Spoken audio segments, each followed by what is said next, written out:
de Jesus Cristo. Ó Santíssimo Deus e Eterno Pai, é mediante o poder que há nesta palavra, ó Deus, pois a Tua palavra diz que nós temos o direito de entrarmos com ousadia, Senhor. E nós oramos agora, crendo, Senhor, neste milagre. Eu oro pelas pessoas que estão hospitalizadas, pelas pessoas que estão nos manicômios, pelas pessoas que se encontram, Senhor, nos abrigos. Ó Deus, chega, Pai, com a Tua providência. Traga, Senhor, um consolo sobre aquela vida, aquela mãe que perdeu seu filho, sobre aquela pessoa que perdeu seu ente querido, que está, Senhor Deus, se sentindo abandonado, que está se sentindo desprezado. Eu oro por a libertação desta pessoa. E eu creio, Pai, que o Teu poder ainda permanece o mesmo. A Tua palavra nos diz que aquilo que o olho não viu, que o ouvido não ouviu, o que não subiu ainda ao coração humano, Senhor, são as coisas que o Senhor preparou para aqueles que nele esperam. Então, Senhor, nesta noite, ó Deus, eu oro, nessa noite eu creio, nessa noite eu quero, em nome de Jesus, suplicar a libertação desta pessoa, a transformação desta vida. Ó Deus, tenha compaixão daquela vida que está caída, que está sem ânimo, que está, Pai, passando por momentos da sua vida, da qual está se sentindo nada. Ó Deus, tira o pensamento de suicídio daquela mente, daquele coração, coloca perdão, coloca arrependimento naquela pessoa que está com seu coração fechado, endurecido. Ó Espírito de Deus, a Tua palavra nos garante que o Senhor é sensível, o Senhor atenta para a oração, o Senhor atenta para aquele que tem o coração quebrantado, pois a Tua própria palavra nos diz, o Senhor nos diz: eu, o Senhor, habito nos altos céus e no abatido e contrito de espírito. Então nessa noite eu oro e nessa noite eu creio. Minha irmã, meu irmão, receba o Teu milagre nesta noite.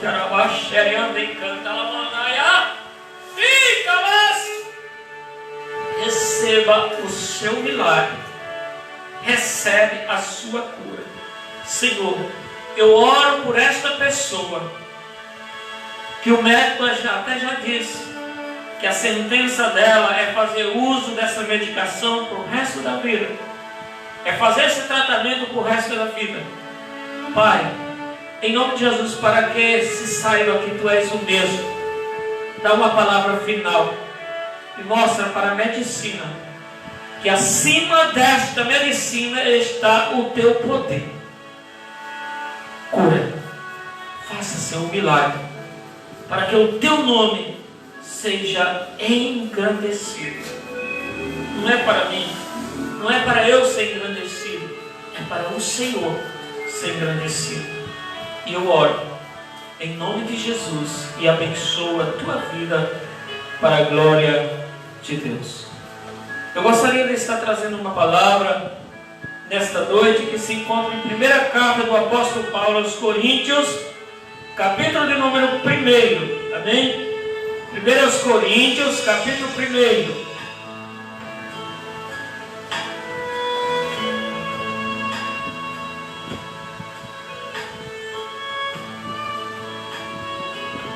Primeira carta do apóstolo Paulo aos Coríntios, capítulo de número 1, o versículo 18 diz assim: porque a palavra da cruz é loucura para os que perecem, mas para nós que somos salvos é o poder de Deus. Porque está escrito: destruirei a sabedoria dos sábios e aniquilarei a inteligência dos inteligentes. Onde está o sábio? Onde está o escriba? Onde está o inquiridor deste século? Porventura não tornou Deus louca a sabedoria deste mundo, visto como na sabedoria de Deus o mundo não conheceu a Deus pela sua sabedoria. Aprove a Deus salvar os crentes pela loucura da pregação. Porque os judeus pedem um sinal e os gregos buscam sabedoria, Mas nós pregamos a Cristo crucificado, que é escândalo para os judeus e loucura para os gregos. Mas para nós que somos chamados, tanto judeus como gregos, lhe pregamos Cristo, poder de Deus e sabedoria de Deus. Porque a loucura de Deus é mais sábia do que os homens, e a fraqueza de Deus é mais forte do que os homens. Porque vede, irmãos, a vossa vocação, que não são muitos os sábios segundo a carne, nem muitos os poderosos, nem muitos os nobres que são chamados. Mas Deus escolheu as coisas loucas deste mundo para confundir as sábias. E Deus escolheu as coisas fracas deste mundo para confundir as fortes. E Deus escolheu as coisas vis deste mundo e as desprezíveis e as que não são, para confundir as que são. Versículo 29. Para que nenhuma carne se glorie perante Ele. Mas vós sois dele, em Jesus Cristo, o qual para nós foi feito por Deus sabedoria e justiça e santificação e redenção, para que, como está escrito, aquele que se gloriar, glorie-se no Senhor. Glória a Deus. Bendito seja o santo, amável e poderoso nome de Cristo. A palavra que eu te trago nesta noite, a palavra que eu trago a esta igreja nesta noite é aquilo que o apóstolo Paulo estava pregando na cidade de Corinto. Como nós sabemos,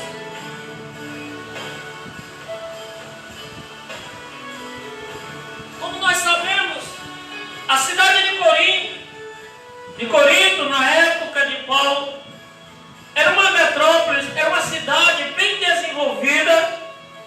Segundo historiadores dizem que era uma cidade portuária.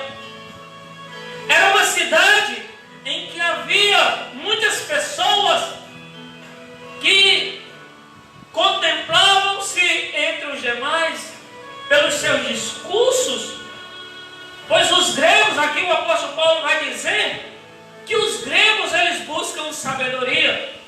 E nós podemos ver na descrição do livro de Corinto, 1 Corinto, você já vai poder entender que a igreja, quando ela chega em Corinto, ela foi exatamente com um propósito: levar salvação para todos, sem exceção, sem acepção de pessoas, independente que fosse grego, independente que fosse judeu, independente de quem quer que fosse. E nós podemos ver aqui o apóstolo Paulo dizendo: porque a palavra da cruz é loucura para os que perecem. Paulo chega em uma cidade que se adorava vários deuses, e havia vários credos religiosos, pois, segundo diz a história, que Corinto, por se tratar de uma cidade portuária, era uma cidade que recebia muitas pessoas. Também havia uma diversificação de pessoas que falavam mais de um idioma. Havia também entre eles os filósofos, e segundo nos mostram os escritores ou os estudiosos, que naquele período não era um tempo de muitas atrações, de muito entretenimento entre as pessoas. Então, quando tinha uma pessoa fazendo um discurso, filósofo, quando havia um filósofo que estava filosofando em uma praça, se reunia várias pessoas para ver, porque os gregos eles eram, vamos dizer, eles eram amantes da sabedoria, eles gostavam de sabedoria, eles achavam interessante ver as pessoas. Nós podemos ver que de lá da região da Grécia se levantou-se vários filósofos de renome mundial, que ainda hoje se fala sobre eles. E aqui nós podemos ver que Deus escolhe exatamente a pessoa certa. Eu quero dizer para você nesta noite, aonde você está e aonde eu estou, pode ter certeza de uma coisa: Deus escolhe a pessoa certa para o lugar certo, para o momento certo. E Deus escolheu a Paulo, que segundo nos mostra que ele era muito sábio. Deus não ia mandar qualquer um para Corinto. Deus ia mandar exatamente quem tinha capacidade de enfrentar discursos, de falar bonito, de também, quando precisasse, falar de uma forma mais rasteira, podemos dizer assim. Mas ele também, tanto que você vai ver a descrição de Paulo mais adiante, ele dizendo: eu me faço de sábio para com sábios, me faço de tolo para com os tolos, e faço de tudo para ganhar todos. Então o apóstolo Paulo, ele era um homem de uma imensa sabedoria.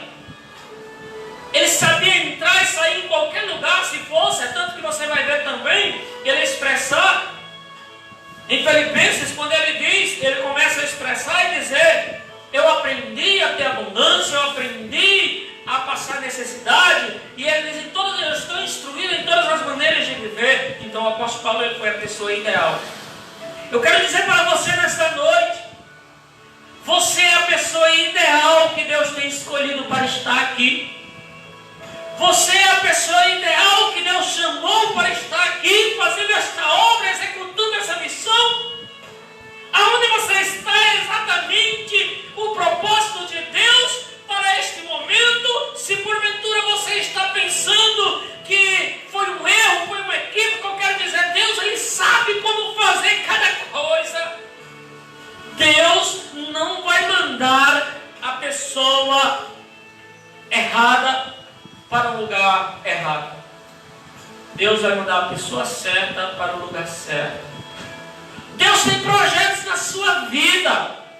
Ainda que você ache que não, mas Deus tem projetos na sua vida. Aqui o apóstolo Paulo está dizendo: porque a palavra da cruz é loucura para os que perecem. Na continuação, na parte B, ele diz: mas para nós que somos salvos, é o poder de Deus. A palavra da cruz, o sofrimento, as aflições, os ataques que você passa muitas vezes por pregar o Evangelho. Pode ter certeza de uma coisa: o Senhor, Ele escolheu você, escolheu sua família, escolheu a sua casa. E eu quero dizer, a palavra da cruz, ela é poderosa. A palavra da cruz, ainda que pareça loucura para o mundo, ainda que pareça loucura para aqueles que não acreditam no Deus tremendo como o nosso, essa palavra tem poder de salvar, essa palavra tem poder de transformar, essa palavra tem poder, a palavra de Cristo, ela tem poder para converter o mais vil pecador. E no versículo 19 diz: porque está escrito: destruirei a sabedoria dos sábios e aniquilarei a inteligência dos inteligentes. Quando nós lemos esse texto, assim passando por cima, vendo apenas, às vezes a gente não entende muita coisa.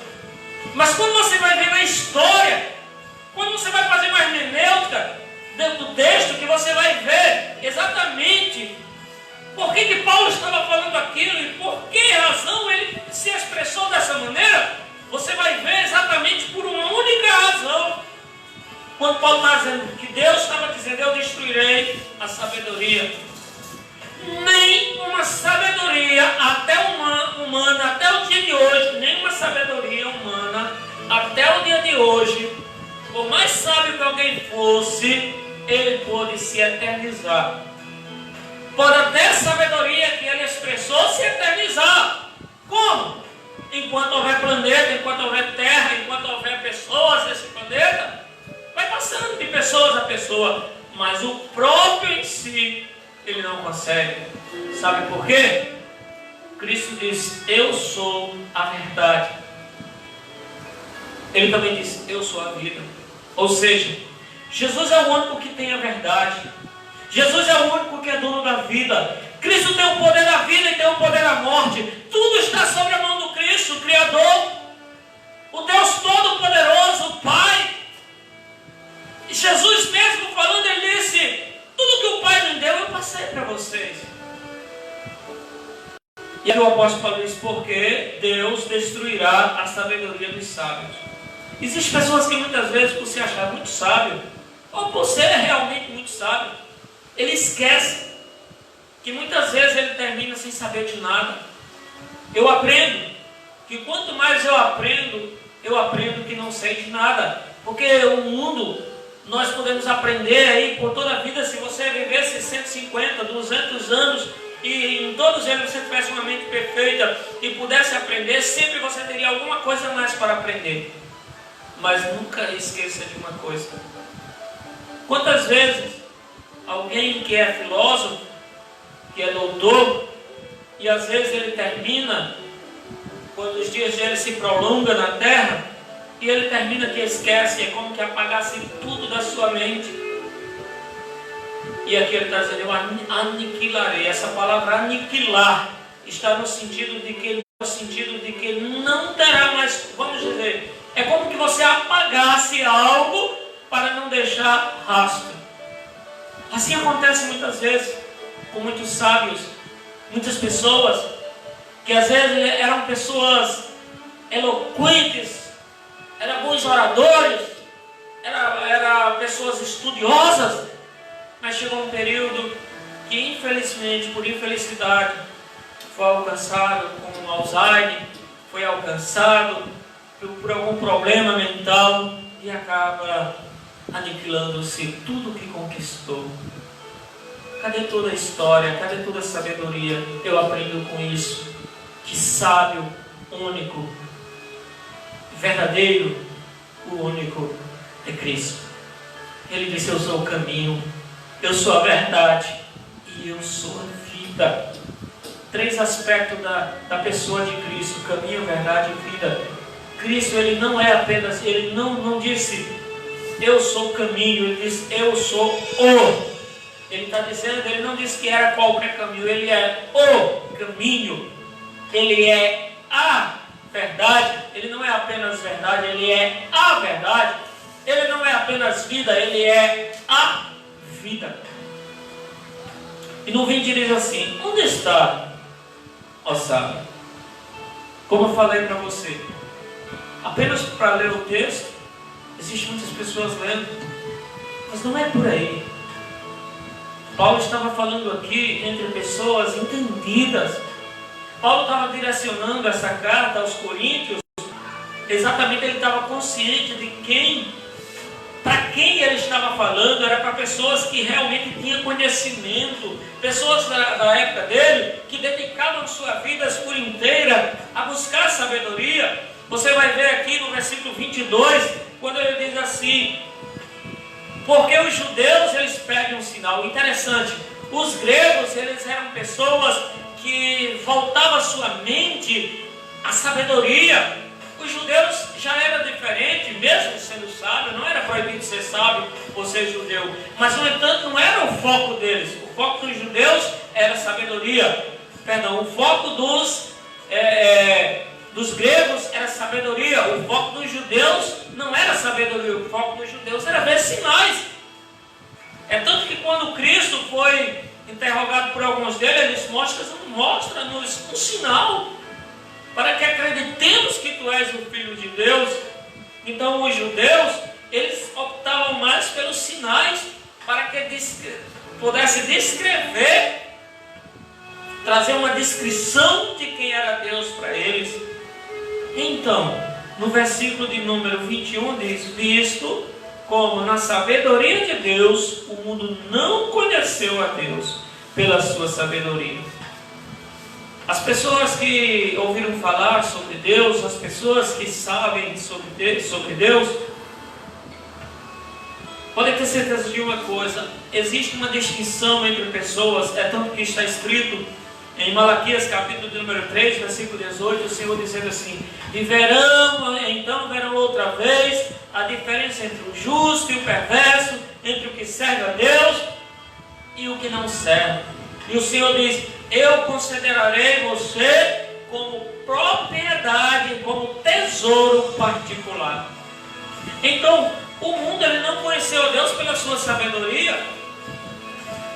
Jesus disse assim: ninguém conhece o Pai senão o Filho, e ninguém conhece o Filho senão o Pai, a não ser aquele a quem ele quiser se revelar. Ou seja, para alguém conhecer Deus com sua própria sabedoria não é possível. Para se conhecer a Deus é necessário ter um encontro de verdade com Ele, é necessário ter o próprio Deus revelando-se para nós. E aqui no versículo de número 23 diz: mas nós pregamos a Cristo crucificado. Aí diz aqui que é escândalo para os judeus e loucura para os gregos. Pare aqui um pouquinho comigo, pense aqui um pouquinho, igreja do Senhor. Diz que o Cristo crucificado era escândalo para os judeus. Por que escândalo para os judeus?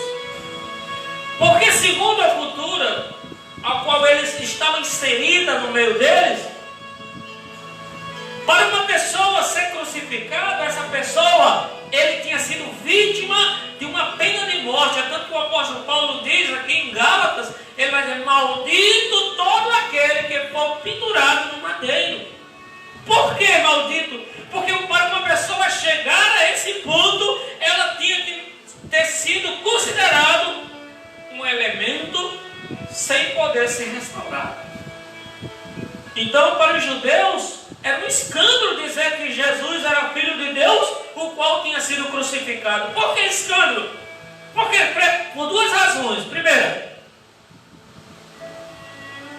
se ele fosse filho de Deus, e como os judeus diziam, ou seja, isso na mente deles: peraí, se dizermos que ele é filho de Deus,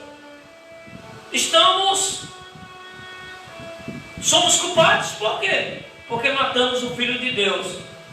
Segundo, porque eles entendiam que a morte de cruz era para pessoas que não tinham mais condição de ser restauradas. Então eles poderiam, no momento que os judeus confessassem que Jesus era Filho de Deus, eles já estavam acometidos de dois pecados. Primeiro, de ser incrédulo ao ponto de não acreditar nos milagres, mesmo nos sinais, tantos que eles cobravam que Jesus fez. E segundo, ter condenado o Filho de Deus. Isso era imperdoável. Então era escândalo. Então quando se falava que Jesus era Filho de Deus para os judeus, eles diziam: isso é um escândalo, isso é um absurdo. Por que um absurdo? Porque eles mesmos levaram Jesus à cruz. E para os gregos? E para os gregos, por quê que era considerado loucura? Existiam vários deuses na Grécia que eram considerados, mesmo seres humanos que foram humanos, segundo eles. Havia os deuses da Grécia que se pregavam como se fossem intocáveis. E como era que um homem como Cristo, dizendo ser Deus, tinha morrido de uma morte tão trágica dessa? Então isso é loucura para os gregos. Eles dizem: isso é loucura, porque Deus algum jamais ia permitir chegar a esse ponto. Então, para os judeus era escândalo, porque uma vez que confessasse que Jesus tinha sido Filho de Deus de verdade, como Filho de Deus, eles tinham matado na cruz. Então isso é um escândalo. Então eles não aceitaram por isso. E para os judeus loucura, porque para eles todos os deuses eram intocáveis. E Jesus não era qualquer Deus. Jesus era o Deus único, ou seja, o Filho de Deus. E o Filho de Deus, ele veio por qual razão? Quando observa no versículo 1 que começamos aqui. Primeiro da mensagem dessa noite. Porque a palavra da cruz é loucura para os que perecem. Ou seja, se não fosse aquela cruz de Cristo, nem eu, nem você poderíamos estar aqui. Você imagina aí um filho de agricultor, uma pessoa que não nasceu em um segmento religioso, a esse ponto hoje está aqui no altar ministrando uma palavra, exercendo o ofício sacerdotal como pastor de uma igreja, de uma comunidade, pregando sobre um Deus tão santo, tão lindo e tão maravilhoso. Então, só tenho a dizer para você uma coisa: Cristo, Ele é a razão de nós estarmos aqui. Se alguma virtude existe em mim, isso eu devo a Ele, a Jesus Cristo. A Ele a glória, a Ele a honra, a Ele todo louvor. No versículo 24 diz assim: mas para os que são chamados, aí diz, para os que são chamados, preste atenção. Mas para os que são chamados, agora ele diz, tanto judeus como gregos, lhes pregamos a Cristo, poder de Deus e sabedoria de Deus. Lembra do que falei há pouquinho tempo aí, alguns minutos atrás? Para os judeus era escândalo, para os gregos era loucura, mas quando alguém encontra Jesus de verdade, deixa ele entrar no coração. Quando deixamos Jesus entrar aqui dentro, bem dentro do nosso coração, não importa de onde você veio, não importa de qual a sua nacionalidade, não importa qual a sua raça, não importa qual era o seu credo religioso, não importa a condição social, não importa a condição que você se encontra no momento, quando você abre o seu coração para Cristo, aleluia. Mas para os que são chamados, tanto judeus como gregos, lhe pregamos Cristo, poder de Deus e sabedoria de Deus. Lembra que os judeus só acreditavam nos sinais? Lembra que os gregos buscavam de sabedoria? Pois Cristo está dotado de poder e também de sabedoria. Pois está escrito no livro do profeta Isaías que o nome dele será maravilhoso, Deus forte, Pai da eternidade, Príncipe da paz. Ele, Jesus, a Ele seja dada a glória, a honra, o louvor e toda a adoração.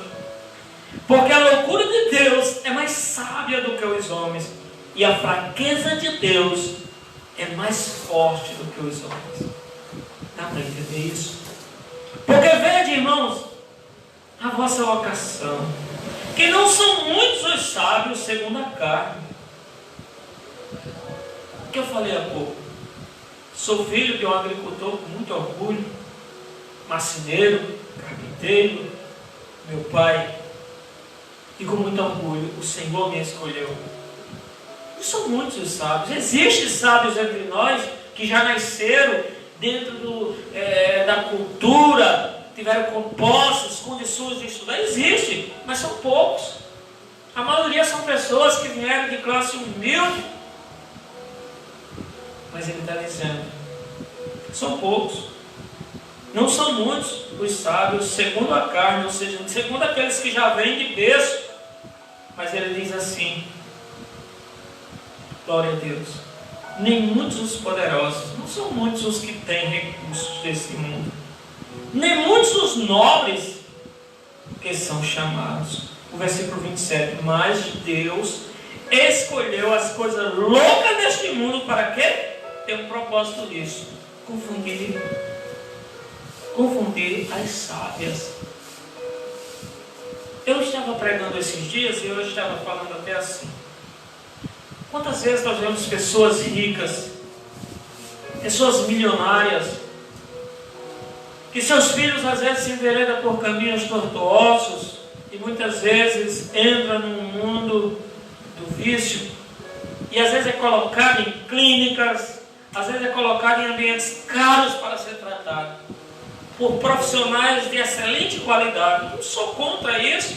Quem pode e devemos agradecer a Deus pela vida dessas pessoas que se dedicam a estudar, a se formar, para exercer esse trabalho para a melhoria da sociedade. Mas muitas vezes as pessoas vão, se internam, fazem os seus tratamentos, saem de lá dizendo que está recuperado, mas por fim acaba voltando. Mas eu aprendo o que Cristo me disse, e disse a você também, João 8:32, e conhecereis a verdade, e a verdade vos libertará. Você sabe quem é essa verdade? Ele próprio disse, eu sou a verdade. No versículo de número 36 de João 8 diz assim: se pois o Filho vos libertar, verdadeiramente sereis livre. Ou seja, uma pessoa só é verdadeiramente livre quando ela recebe Cristo na sua vida. E eu aprendo aqui, nesse texto, quando ele diz aqui que Deus escolheu as coisas loucas para confundir as sábias. Para algumas pessoas é loucura ver uma pessoa semi-analfabeta, com o microfone na rua, pregando, falando do amor de Deus. Só que, mesmo o que parece loucura, quantas pessoas saíram do vício, do crime, da prostituição, de muitas coisas que faziam, que traziam grandes problemas para a sua família, tristeza e para si mesmo, não era respeitado na sociedade, e com essas pessoas semi-analfabetas, pregando um Cristo poderoso, essas pessoas alcançaram sua liberdade, ou melhor dizendo, sua libertação. Então, diz que Deus escolheu as coisas loucas deste mundo para confundir as sábias, e Deus escolheu as coisas fracas deste mundo para confundir as fortes. Amém?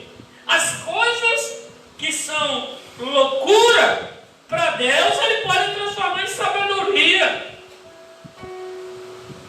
E Deus escolheu as coisas vis deste mundo, e as desprezíveis, e as que não são, para aniquilar as que são. Quantas vezes nós já vimos milagres de pessoas que receberam o seu milagre, a sua cura? Pessoas que muitas vezes, em outrora, eram desprezíveis, era a pessoa que não gerava confiança nem para estar dentro da própria família, no seio da família, eram desprezíveis, porque muitas vezes as pessoas não queriam sequer encontrar com elas na rua. Mas quando Deus trouxe, Deus transformou. Quando Jesus disse assim: se pois o Filho vos libertar, verdadeiramente sereis livres. Eu digo para você, Deus pode libertar a teu familiar. Deus pode libertar a tua família. Ele não só pode, como Ele quer. Aí ele diz assim: para que nenhuma carne se glorie perante Ele. Eu não tenho de que me gloriar. Sabe por quê? Eu não sou nascido em berço, como se diz, de poderosos. Não cresci em plena sabedoria. Tudo o que eu tenho foi o Senhor que me deu. Tudo o que eu consegui até o dia de hoje foi o Senhor que me deu. Tanto em bens desse mundo ou em sabedoria que o Senhor me deu. Não é meu. Eu de mim estou vazio. Mas existe um Deus que está acima de tudo e de todos, que te conhece, que sabe quem você é, conhece o seu endereço, conhece a sua aflição, conhece o seu desespero. Mas eu trago uma palavra nesta noite: entrega teu caminho ao Senhor, confia nele e o mais Ele fará. O versículo 30 do capítulo 1 de Coríntios diz assim: mas vós sois dele, em Jesus Cristo, o qual para nós foi feito por Deus, sabedoria e justiça e santificação e redenção. Cristo é o único que pode redimir a sua família. Cristo é o único que pode conquistar a sua família. O que me chama a atenção, quando falamos em redimir ou remidor, em Israel havia uma lei que quando alguém recebia uma herança, ele não podia vender a estrangeiro. Ele poderia até vender para alguém, mas essa venda ela não era uma venda permanente. A pessoa que comprasse, que adquirisse, se chegasse um remidor, ou seja, alguém mais próximo, o parente mais próximo daquela pessoa que perdeu tudo, essa pessoa, se quisesse, ela poderia comprar e passar essa herança de volta ao verdadeiro dono. E sabe o que me chama a atenção? É que quando nós, desde o Adão quando pecou, transgrediu os princípios de Deus, ele perdeu a essência, saiu da sua herança, ou o jardim que Deus houvera preparado para ele. E, no entanto, a partir de então diz que o primeiro Adão, ele fez todos nós transgredirmos. Cristo representava ali Adão, mas não o primeiro Adão, agora um novo, um Adão. Isso, lembre-se que isso é uma representação do Adão anterior, porque o primeiro Adão, segundo diz a Bíblia, que ele transgrediu, ele ofendeu a Deus e nos trouxe, tirou da sua herança, saiu, foi expulso. Então, na lei de Israel, para alguém redimir, ou seja, reparar o erro, tinha que ser um parente mais próximo. Aí ele poderia adquirir aquela propriedade e repassar ao seu verdadeiro dono. Então, quando Adão pecou, nós perdemos a essência da inocência, a essência do paraíso. Só que quando Deus enviou o seu Filho, diz a palavra do Senhor em João capítulo 1, Evangelho, conforme escreveu João no capítulo 1, nos diz assim: veio para o que era seu, mas os seus não receberam. Mas a todos quanto receberam, deu-lhes o poder de serem feitos filhos de Deus, ao que creem no seu nome. Preste atenção. Se Ele fez a mim, que entreguei minha vida a Cristo como Filho de Deus, e se Jesus é o Filho único de Deus, como diz que é o Filho unigênito, então Ele me adotou, Ele me trouxe para perto dEle, Ele se fez agora meu parente, e eu tornei-me parente dEle, pois a Bíblia diz que nós somos filhos de Deus agora por adoção, ou seja, Deus, através de Cristo Jesus, nos adotou. Então, só quem pode levar o homem de volta ao paraíso é Jesus. Quando ele fala de remidor, quando ele fala de redenção, Jesus se fez maldito, levou aquela cruz pesada, carregou aquela cruz pesada em seus ombros, por amor a você, por amor a mim, por amor a essa igreja. E diz aqui, no versículo 31, para que, como está escrito, aquele que se gloriar, glorie-se numa coisa, em conhecer o Senhor. A minha glória não está na sabedoria que adquiri ou que vim com ela. A minha glória está em Jesus. A sua glória está em Jesus. A sua vida está em Jesus. Em 2 Coríntios capítulo 5, versículo 17 diz: assim que se alguém está em Cristo, nova criatura é. As coisas velhas já passaram e eis que tudo se fez novo. Se você quer algo novo na sua vida, eu te dou um conselho hoje: entregue sua vida a Cristo, receba Cristo na sua vida, traga Cristo para dentro da sua casa, não como uma estátua, mas traga através de você mesmo, as pessoas observando e vendo características de Cristo em você agora, porque agora você e eu somos nova criatura por Cristo Jesus, o nosso Senhor, e que Deus abençoe, amém? Senhor, nosso Deus e nosso Pai, poderoso de Jacó, quero orar neste momento agradecendo por este culto e oferecendo este culto ao Senhor. Aceita, Senhor, pois eu sei que Tu és Deus. Que essa igreja fique florida sempre, cheia de vidas para virem se transformar, ou serem transformadas, ou virem transformadas, mas que tudo seja, Papai, para a Tua glória. Eu apresento cada membro, cada congregado dessa igreja, eu apresento a minha vida, eu apresento o meu tudo, eu apresento, Senhor, em nome de Jesus, cada vida, pois eu sei, porque dele, e por ele, e para ele, são todas as coisas. Deus abençoe. A graça, a paz, a comunhão e as